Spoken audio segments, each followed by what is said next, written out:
கர்த்தருடைய பரிசுத்த நாமத்துக்கு ஸ்தோத்திரமும் துதியும் கனமும் மகிமையும் எப்போதும் உண்டாகட்டும்.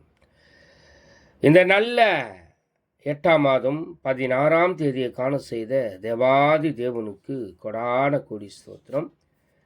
கர்த்தரின் மகிமை ஆத்தும ஆதாயம் சுவிசேஷ ஊழியத்தின் சார்பாக இன்றைய நாளுக்கான சில நிமிட தேவ செய்தி கேளுங்கள். இனி காலம் செல்லாது, என் ஆண்டவராய் இயேசு கிறிஸ்து வரப்போகிறார். ஆயத்தமாயிருங்கள். அநேகரை ஆயத்தப்படுத்தி ஆண்டவர் பக்கமாய் திருப்புங்கள். பக்கத்துணையாய் கர்த்தர் எல்லா காரியத்தையும் உங்களுக்கு கைக்கூடி வர பண்ணுவார்.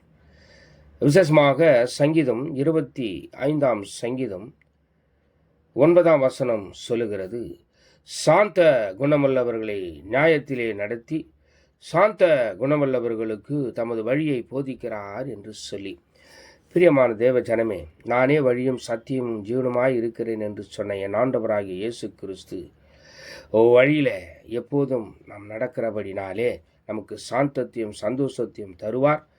சாந்த குணமுள்ளவர்கள் பூமியை சுதந்தரித்து மிகுந்த சமாதானத்தினால் மனமகிழ்ச்சியாக இருப்பார்கள் என்று நம் வேதத்திலே பார்க்கிறது போல, என் ஆண்டவராகிய இயேசு கிறிஸ்து சொன்னார், சாந்த குணமுள்ளவர்கள் பாக்கியவான்கள், அவர்கள் பூமியை சுதந்தரித்துக் கொள்வார்கள் என்று.